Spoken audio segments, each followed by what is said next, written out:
In the middle of 2012, Derbyshire Wildlife Trust was gifted Lea Wood by the local community trust, and it's strongly connected to Florence Nightingale as she grew up in the area.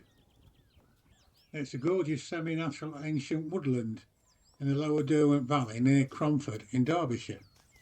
Uh, Ancient semi-natural woodland is a bit of a mouthful, but basically it's woodlands in the UK that have had continuous cover since at least 1600 AD. Plus, they are primarily composed of native trees and shrubs that have developed naturally rather than being planted. And due to this, the woodland floor is carpeted with bluebells and wild daffodils in spring, and 96 species of fungi.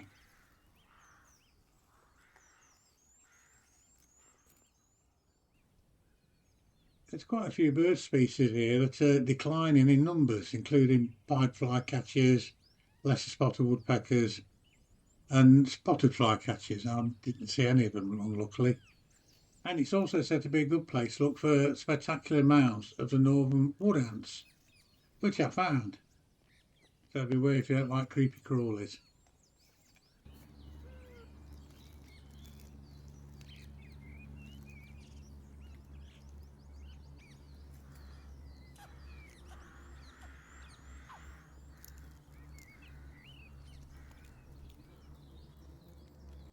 Now, this large stone slab resting on supports located in Lea Wood, and it's known as the Bacon Stone, and it's believed to have originated at Lea Hurst House, the Nightingale family home. And based on the channel and drain hole in the stone, it is thought to have been used for the preparation of meat curing. Now, this is called Florence's Seat, and it's a historic stone bench overlooking the family home at Lea Hurst. And it's reportedly a spot frequented by Florence Nightingale for reflection near her home. I can see that, it's a lovely spot.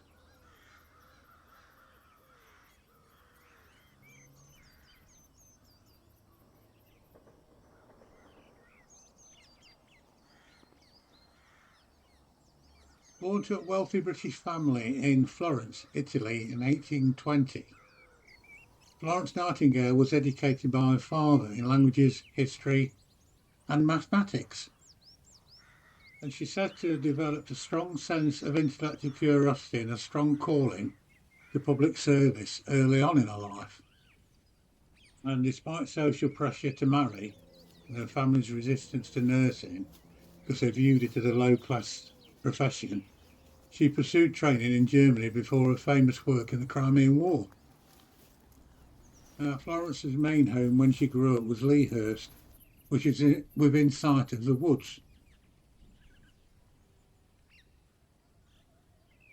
When she was about 16, she believed she received a call from God to help the sick and poor, cementing the desire to dedicate her life to service rather than society life.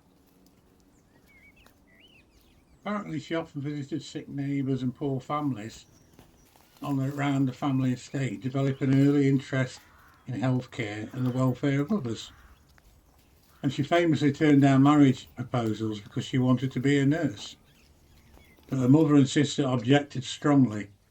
At the time, nurses were regarded as untrained women and low social standing, and often considered to be loose morals. Now, Florence was at Lea Hurst in 1854 when the Crimean War erupted into public consciousness. It was after the Battle of Alma, which caused heavy casualties amongst British troops. This prompted Nightingale to offer her services to the government, and she departed for Turkey. Florence arrived in Turkey on November the 4th, 1854, with 38 nurses to treat British soldiers in the Crimean War. And pretty quickly she drastically improved horrific hospital conditions by enforcing sanitation and hygiene simply, thus reducing high mortality rates and becoming known as a lady with a lamp. After leaving Turkey at the end of the war in 1856, Florence returned to Lea, and legend has it that she travelled by train from London to Wat Stanwell station, and from there she walked across country alone uphill and presumably carrying a fair amount of luggage, arriving unannounced at a family home.